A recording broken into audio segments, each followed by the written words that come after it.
Hi, this is Doug Vogt from the Diehole Foundation again. This video is Series 3A, and this will be one video in this series. And it covers experiments I did in 3 locations in California and Oregon in 1991 and 1996. It's incorporated in a book which you'll see in a second called Gravitational Mystery Spots of the United States. The places we did the testing was the Oregon Vortex, this Confusion Hill in, I think, Percy, California. It's along the coast, kind of hard to get to. And Santa Cruz Mystery Spot, and I have some interesting stories about that and its locations to Berkeley and Stanford. The book is like a continuation of video series 1 about physics. What we're doing in this one is we have 3 goals. One is to test the size changes in these vortexes, also time, how time changes, and also the force it takes to move a weight towards the center of the vortex or away from the center of the vortex. And that's the purpose of it. We also did this. This is the book that I'll be teaching from. One of the things for the experiment is I had a 25 megahertz crystal created by a friend of mine, Hal Phillips. I think he's actually living in Florida in the same state I am right now. But he did this like 30 years ago. Anyway, I had 2 coax cables, 58 ohm, 113 feet and another 200 foot one, and a frequency counter, a Heathkit frequency counter that I had built years before that read out to single hertz. Quite stable, quite good. And I adapted it to a 12 volt battery, used rechargeable car batteries, or something like a car battery. Anyway, that gives you an idea. Now, we did the same experiment procedures on all 3 locations. We did a few extra locations, but the results were not that hot. For sure, they weren't like the 3 that I'm going to show you now. But anyway, it's all covered in the book. Again, we're going to check size changes, changes in time, and applying a force and a dead weight. It was a 25-pound dead weight which we created. At the time I was living in Bellevue, Washington, and I wanted to make sure that the crystal and the frequency counter was stable in what it was going to read in normal time. Certainly my backyard was normal time. So I put a 9 volt Everett battery in the crystal thing. It was a little plastic box like this big, and coax connector on the top, and I connected the thing, and frequency counter was usually outside. In this case, I think I strung it the whole 100+ feet. And you could see over, this is 5, 10, 14, 18 minutes I took readings. It became quite stable. Certainly after 30 minutes, it was quite stable on all of these. Here, this run was over 1 hour and 10 minutes, and this one was over, I think, 8 hours. Yeah, it was 8 hours. Left it there, and it was quite stable for my purposes. To do the size changes, I had to make sure that the camera was placed exactly in the middle of a board I created, which was about 7.5 feet long, and I had wire connectors here in the middle. I actually created wires of, this is the hypotenuse basically, 2 hypotenuse, and a wire for here. So I knew these lengths were perfect, so all I had to do was hook them up, stretch it out, and I knew this thing was going to be dead center of the board to make this the same results in every one. Because these vortexes you're going to see, it's very deceptive. The weight one was pretty simple, 25 pounder on metal cable. Made a device like this and a spring type scale on a platform which I pushed that way. Well, this was towards the vortex, or that was away from the vortex.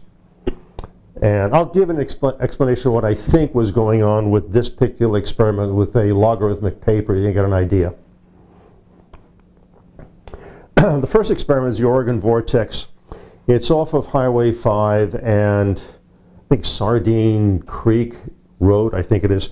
It's worth going to. Two experiments, one done in 1991, the other one was in June of 1996. Also, I went back 8 days later to do a several experiment that I noticed on the Santa Cruz Mystery Spot, and you'll see in a second. Anyway, here would be the center of the vortex, and this is outside. Now, this vortex, I think, was like 167 feet in diameter. So about here is the edge of it. So as I was sending I'd turn on the frequency counter, and I had someone walk with the crystal and the cable into the vortex every so many feet, and I would wind up recording the frequency, and that's how this experiment worked. And you can see actually frequency went up. It started off at by the way, it was 25 megahertz, really 24,998,080. So I just put the last 4 digits here. That's all that really mattered. So it was from 80 to 110. So that's 30 hertz. It went up. Another run, which was done, this is the second day, measured frequency. The frequency counter is about 200 feet out, and I started at 1:17 p.m. The duration was 47 minutes. The first one was 16 minutes. And here's about the edge of the vortex, and then you start seeing the frequency going up and then down. The center of the vortex would be here, at least what they estimate the center of the vortex is. Now, the reason we did time is it's easy to accuse these places of being an optical illusion because they built these cabins deliberately to look goofy. But they're unnecessary. I've told the owners, just take a bulldozer, level the damn thing, and do it right, and you're going to see the difference anyway. Because once you see time changes, it's no longer an optical illusion, it's not a fantasy, it's the real thing. The trick is you have to figure it out. You can't just dismiss it. Which I'll go into when we get into the Santa Cruz Mystery Spot. Here's run 3 on June 3rd. Again, I used a full 313 feet of coax, and I set the frequency counter far out and started measuring this. This is roughly where the thing is. And again, the frequency went up from 70 to about 40 hertz. It went up. Then I did one where on June 9th, and I did this because what I saw in the Santa Cruz Mystery Spot was really kind of strange. You put the crystal into the vortex, and all of a sudden this thing would vary by 500 hertz up and down. It took a couple of minutes to stabilize, and I knew it wasn't the crystal. And it was my frequency counter. It's like when you take a rock and you throw it into a pond and you see the ripples going out. Whatever's buried down in all 3 of these locations, when you bring another frequency source in, it disturbs it. And it takes time for it to wind up stabilizing. So the same effect when at the Oregon Vortex on the 9th, there was nobody in the vortex. And I had a frequency counter 30 or 40 or 20 feet away from the center, 30 feet away from the center, I don't remember. And it was stable. And all of a sudden, like 7 or 8 young people walked into the vortex, and it went nuts. Again, it fluctuated a lot.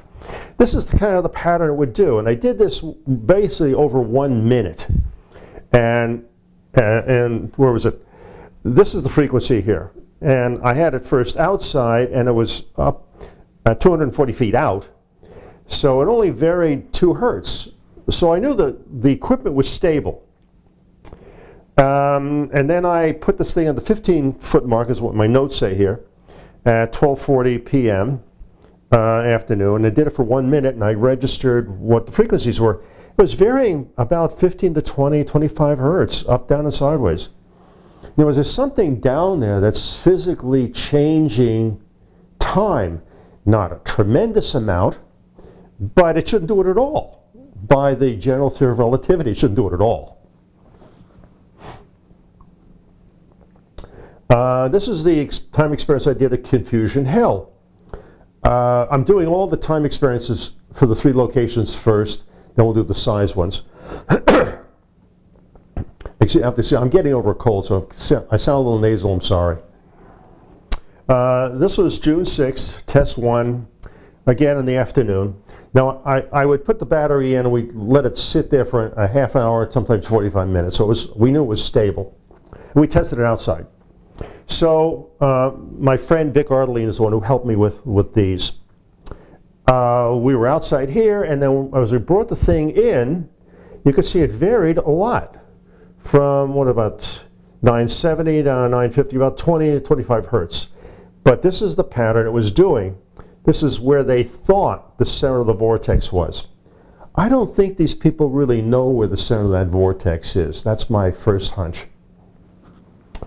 Another run we did, run 3, from 75 feet out, and we walked towards the center of the thing with the 113-foot cable. And in this run, it went from 840 down to 980, which is a drop of 20 hertz, more than 20 hertz. Sorry, 60 hertz, downward slope. So it changed. Yes, it generally went down, but this is more even.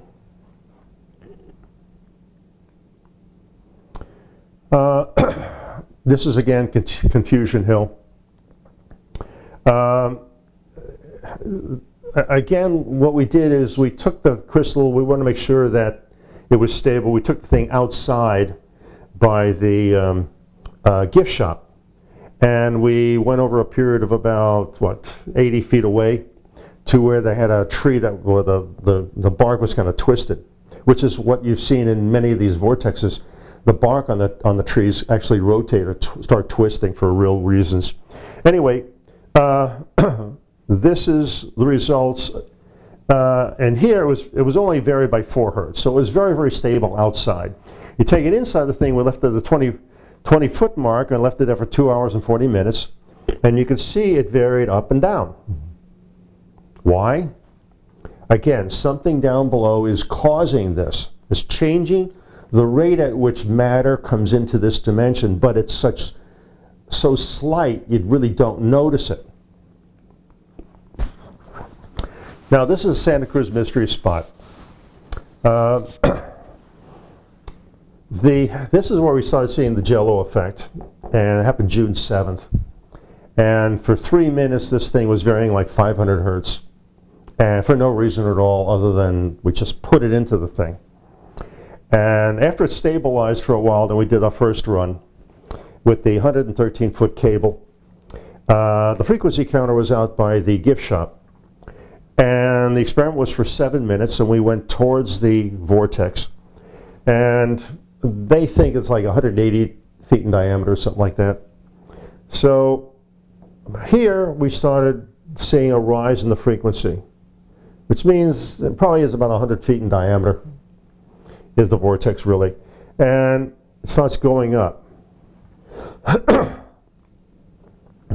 Run 3 was at 4:44 p.m., ran for 26 minutes, and the difference was 16 hertz. Going from outside, it went actually down. Then we measured from the 40-foot mark with the longer cable, started 5:14, and we left it there for 5 hours, about 5.5 hours. I wanted to see what this thing was doing over a long period of time. Kept at one location. And every so often I would mark the frequency. This is what the plot looks. I have no idea what it did this, but I was sure that the frequency counter was measuring correctly and the crystal was stable.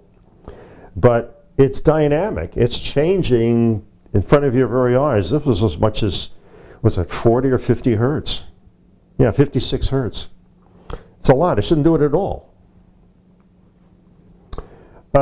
June 8th, experiment started at 8 o'clock in the morning. Measured 40-foot mark for 69 minutes. I think I did this just to make sure that what I just saw the night before was right. And it was. I mean, it's just look at this stuff. Just left it at the one place 40 feet and let it do its thing. Time, the main conclusion of this thing is this. If the general theory of relativity was right, then as size changes, let's say 5%, time is supposed to change by 5%. This isn't anywhere near 5% if you're dealing with 30 or 40 or even 60 hertz out of 25 megahertz. But, but it's a difference, and it shouldn't be there in our reality. Now we go for size changes. This one was the first one, I think it's 1991.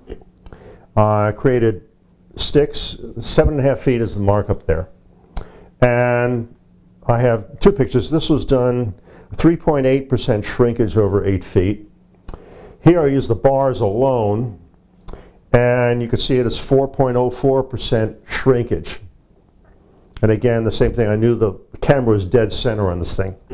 So you can clearly see it's not an optical illusion. Ignore the house, it's useless. It's a waste. It was built this way to confuse people. It's actually rotting away and falling apart anyway. The bars tell you everything you need to know. There is a size change of 4%, but time does not change 4%, as you saw. Here's Confusion Hill, 1.5% shrinkage, and I think the reason being the center of the vortex is back there. This thing should have been lined up in line with where the center of the vortex was, and they didn't do that.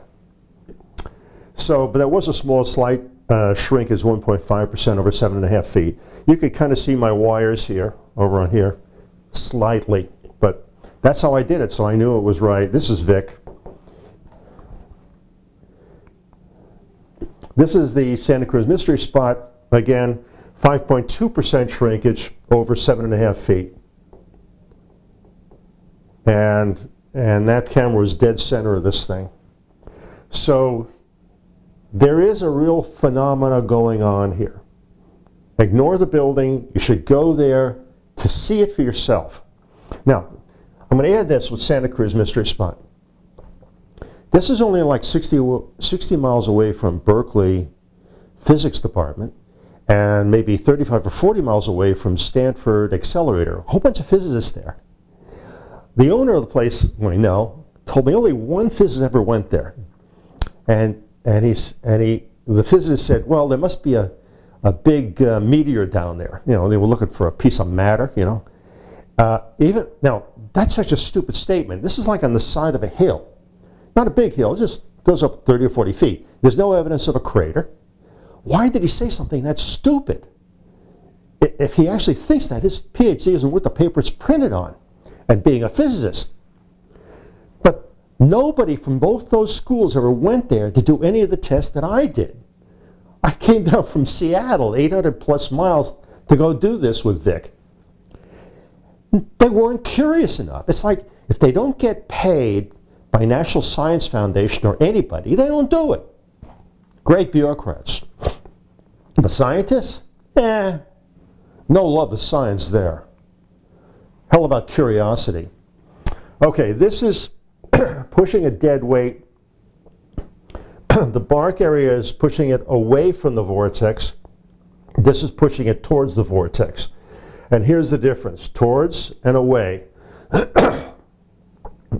So between 10 inches of 0.038% greater, up to 15 inches of 0.12 or 20% greater force necessary. Confusion Hill, same thing, 15 to 14%. You can see by the graph also, but here's the numbers. Santa Cruz Mystery Spot, same thing. Basically, from 15% for some reason, really much higher, 58%. I don't know why. It could have been one of those timelines changed when we did the experiment. I don't know. Let's see if a PhD in physics will come from Berkeley or Stanford and do the same experiment, huh? Maybe you can encourage them. Okay, this is what I think was going on with Confusion Hill, or maybe any of them. let's say this is logarithmic paper. Let's say that's the center of your vortex. And I think at Confusion Hill they had this thing like at an angle, so it didn't cross that many lines of force. It should be set up like that. Also, this thing varies in size. That's what the owners of all three have told me. It varies. And sometimes they've told me in the morning when there's a mist, you can actually see kind of a misty film or like a screen there, which is kind of interesting. I didn't see it myself. Okay, what's going on? Here's my famous or infamous graph of how matter comes into this dimension.